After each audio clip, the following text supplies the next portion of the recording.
एक बार की बात है। एक गांव में एक लड़का रहता था। वो लड़का पढ़ाई में बहुत होशियार था, लेकिन उसकी पढ़ाई नहीं हो पाती थी क्योंकि वो लड़का अपना घर भी चलाया करता था।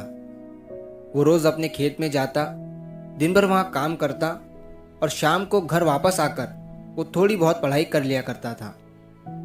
अब जब वो लड़का 12वीं क्लास में गया तो सभी गांव वालों को ये लग रहा था कि हमारे गांव से यही लड़का 12वीं में फर्स्ट आएगा, क्योंकि गांव वालों को भी पता था कि वो लड़का पढ़ाई में बहुत होशियार है।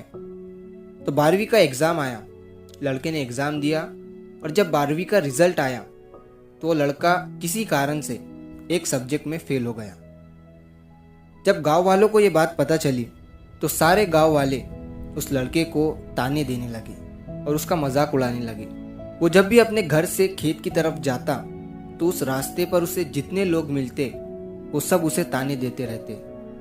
अब वो लड़का लोगों के ताने सुनकर बहुत परेशान हो जाता है और ये बात वो अपने उस्ताद को बताता है कि उस्ताद जी, मैं जब भी अपने घर से खेत की तरफ जाता हूँ तो उस रास्ते पर जितने लोग मुझे मिलते हैं सब मेरा मजाक उड़ाते हैं। तो उसके उस्ताद ने उसे कहा कि तू ना एक काम कर, एक बड़ा सा लोटा ले और उस लोटे को पूरा ऊपर तक दूध से भर दे और जब तू उस रास्ते से गुजरे तो तू उस लोटे से दूध का एक बूंद भी नीचे गिरने मत देना।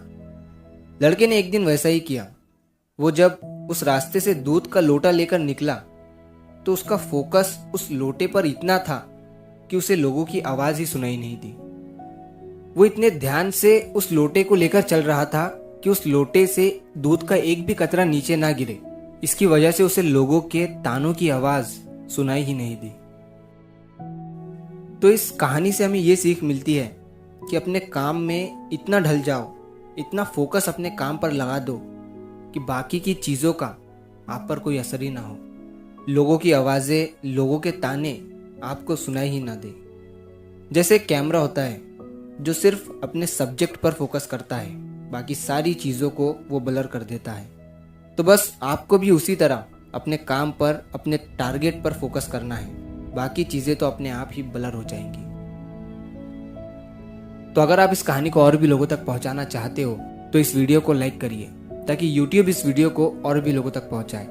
और अगर कहानी अच्छी लगी हो तो हमारे चैनल को सब्सक्राइब ज़रूर करिए। मिलता हूँ मैं अगली बार इसी तरह की कहानी के साथ। तो सब्र करो, शुक्र करो और ज़िंदगी में आगे बढ़ो।